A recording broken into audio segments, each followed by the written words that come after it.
Bienvenido a este espacio de enseñanza cristiana Siguiendo la Verdad, en donde se expone la verdad de la palabra de Dios. Hoy continuamos con nuestra serie de enseñanzas correspondiente a la carta del apóstol Pablo a la iglesia de Gálatas. Y veremos el capítulo 2, versículos del 1 al 10. El tema que vamos a tratar hoy es la verdad del Evangelio. En el día de hoy llegamos a la segunda subdivisión de esta sección personal del ministerio de Pablo. Vimos en el estudio anterior la experiencia que Pablo tuvo en Arabia. Vimos allí el origen del Evangelio a los gentiles. El Señor Jesucristo le había comunicado el Evangelio directamente a él. Y surgió una gran pregunta. ¿Este Evangelio que Pablo predicaba era el mismo que estaban predicando los otros apóstoles y que también habían recibido de los labios del Señor Jesucristo? Aquí veremos la unidad del Evangelio y la experiencia de Pablo con los apóstoles en Jerusalén. Veremos la comunicación del Evangelio y que la iglesia de Jerusalén aprobó el Evangelio de Pablo. Leamos en primera instancia el versículo 1. Después, pasados 14 años, subí otra vez a Jerusalén con Bernabé, llevando también conmigo a Tito. Pienso que no fue algo al azar por parte del apóstol Pablo de querer llevar a Tito, que era un joven predicador y a la vez no era judío. Este acontecimiento, la segunda visita de Pablo a Jerusalén, se refiere al primer gran concilio de Jerusalén registrado en los Hechos 15. Leamos solo los versículos 1 y 2. Entonces, algunos que venían de Judea enseñaban a los hermanos: si no os circuncidáis conforme al rito de Moisés, no podéis ser salvos. Como Pablo y Bernabé tuviesen una discusión y contienda no pequeña con ellos, se dispuso que subiesen Pablo y Bernabé a Jerusalén, y algunos otros de ellos a los apóstoles y a los ancianos, para tratar esta cuestión. La cuestión que se iba a resolver en ese encuentro era si las personas se salvaban por la gracia de Dios o si tendrían que colocarse bajo la ley de Moisés. Pablo tenía a Tito como una primera evidencia. Él no había sido circuncidado y era griego. Usted puede apreciar que los judaizantes estaban muy activos en ese momento y ellos estaban diciendo que la iglesia en Jerusalén creía que todos los creyentes en Cristo tendrían que estar bajo la autoridad de la ley de Moisés. Pues bien, todos aquellos hombres que formaban parte ahora de la iglesia en Jerusalén, que era una iglesia formada en su totalidad por judíos, ciertamente había estado bajo la ley. Muchos de ellos todavía iban al templo a adorar. Así que Pablo y Bernabé fueron allí para conocer la posición oficial que la iglesia tenía con respecto a la ley y a la gracia. Leamos el versículo 2. Subí debido a una revelación y para no correr o haber corrido en vano, expuse en privado a los que tenían cierta reputación el evangelio que predico entre los no judíos. Pablo reconocía que si él estaba predicando un evangelio diferente a lo que los otros apóstoles estaban predicando, entonces había algo que estaba radicalmente mal y equivocado. Pablo estaba bien dispuesto a admitir su error y decía: si yo estuviera predicando un evangelio diferente, entonces sería yo el que está equivocado. He trabajado en vano. Ciertamente me sentiría desilusionado por haber estado mal informado. Así que fue a comunicar ese evangelio a los apóstoles que allí se encontraban. Y de esa visita a Jerusalén dijo lo siguiente en los versículos 3 y 4. Mas ni aun Tito, que estaba conmigo con todo y ser griego, no fue obligado a circuncidarse. Y esto a pesar de los falsos hermanos introducidos a escondidas, que entraban para espiar nuestra libertad que tenemos en Cristo Jesús, para reducirnos a esclavitud. Había algunos que habían entrado a la iglesia donde Pablo estaba predicando y que se habían presentado en ese lugar bajo falsas apariencias. Aparentemente no eran creyentes. Habían venido a ese lugar para espiar la libertad que estos creyentes tenían en Cristo. Y encontraron que ese joven predicador, Tito, era griego y Pablo no lo había obligado a circuncidar. Así que Pablo estaba diciendo: bueno, ellos no lo obligaron a circuncidarse. No escucharon a los falsos hermanos.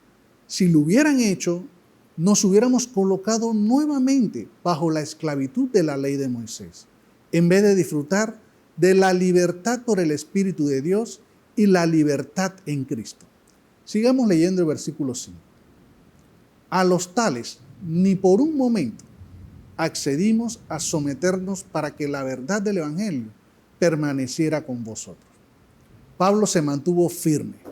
Estos falsos hermanos dijeron, este hombre Tito que está aquí reunido con la iglesia, que en ese entonces era prácticamente judía, ni siquiera ha sido circuncidado. Y Pablo les respondió, él no necesita ser circuncidado. Él es tan creyente como lo es cualquiera de ustedes. Él ha sido salvado por la fe en Cristo. No va a seguir ninguna parte de la ley para lograr su salvación. Veamos ahora el versículo 6. Pero de los que tenían reputación de ser algo, lo que hayan sido en otro tiempo, nada importa. Dios no hace acepción de personas. A mí, pues, los de reputación, nada nuevo me comunicaron. Pablo dijo, nos sentamos juntos con los apóstoles. Por lo menos él lo hizo. Pienso que también Bernabé lo hizo, al igual que Tito. Y los apóstoles en Jerusalén le dijeron, hermano Pablo, hemos estado escuchando estos informes que han llegado. Díganos usted lo que predica. Y Pablo comunicó el Evangelio y pudo comprobar que estos apóstoles no tenían nada que añadir a lo que él estaba predicando. Él estaba predicando la gracia de Dios y ellos también estaban predicando la gracia de Dios. Se dieron cuenta de que estaban todos completamente de acuerdo. Todos estaban predicando el mismo Evangelio. Leamos el versículo 7. Antes, por el contrario, como vieron que me había sido encomendado el Evangelio de la incircuncisión, como a Pedro el de la circuncisión. Ahora, no se trata en realidad de que hay dos evangelios, en el sentido de que se predicaba un evangelio de Pablo y un evangelio de Pedro. Estos hombres, recordemos, estaban totalmente de acuerdo. No había ningún desacuerdo entre ellos.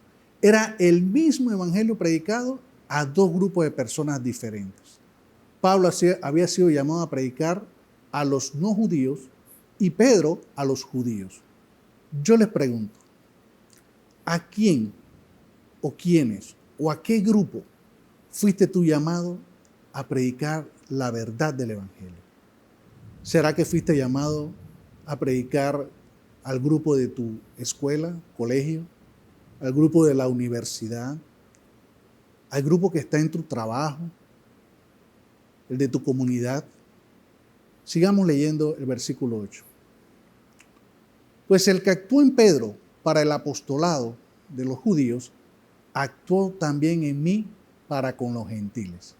La prueba decisiva de la veracidad y eficacia del Evangelio eran los resultados que ellos estaban obteniendo. Pues bien, cuando Pedro predicaba, muchas personas se salvaban. Cuando Pablo predicaba, muchas personas eran salvas. Y ambos estaban predicando el mismo Evangelio.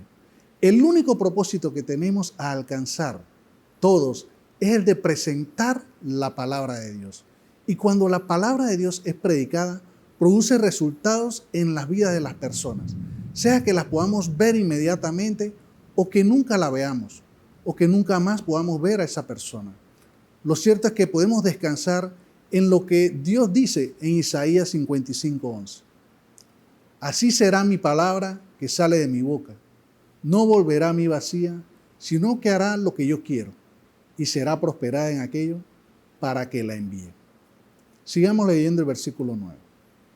Y reconociendo la gracia que me había sido dada, Jacobo, Cefas y Juan, que eran considerados como columnas, nos dieron a mí y a Bernabé la mano derecha en señal de compañerismo, para que nosotros fuésemos a los gentiles y ellos a la circuncisión.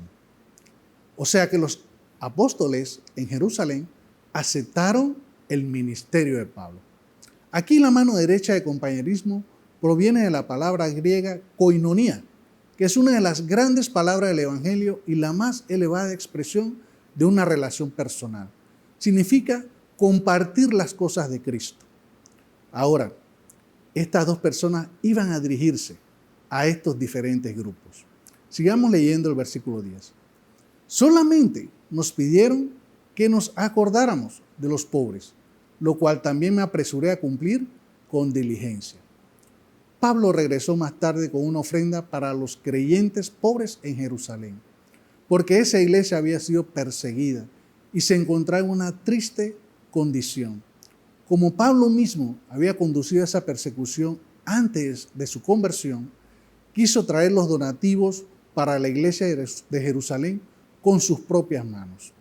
El apóstol Santiago, en su carta, que es muy práctica, en el capítulo 2, versículos 15 al 17, dice lo siguiente: y si un hermano o una hermana están desnudos y tienen necesidad del mantenimiento de cada día, y alguno de vosotros les dice, id en paz, calentaos y saciaos, pero no les dais las cosas que son necesarias para el cuerpo, ¿de qué aprovecha? Así también la fe, si no tiene obras, es muerta en sí misma. Los apóstoles de la iglesia en Jerusalén le pidieron al apóstol Pablo y a Bernabé que no se olvidaran de los pobres. Y Pablo añadió en esta hermosa carta lo siguiente: lo cual también me apresuré a cumplir con diligencia. Concluyamos.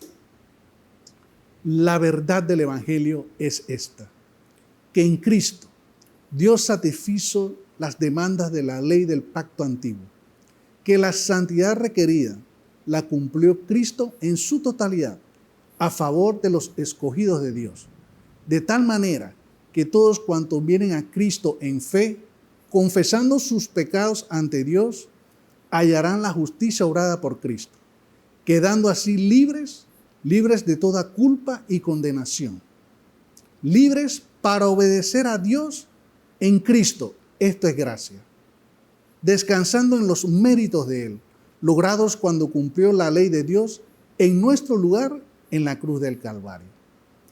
No solo basta entregar la verdad del Evangelio, sino además desear tener un corazón que pueda ver la necesidad de nuestros hermanos en la fe que están tan cerca de nosotros. Muchas veces escuchamos noticias de necesidades en otros lugares muy lejos y nos apresuramos a dar nuestras ofrendas. Pero, ¿qué hay en mi hermano que está al lado mío? A veces no logramos oír sus necesidades. No logramos oír lo que están padeciendo a nuestro lado. Dios nos ayude a aprender de su palabra, a poder entregar la verdad del Evangelio y poder compartir en coinonía con nuestros hermanos. Dios les bendiga.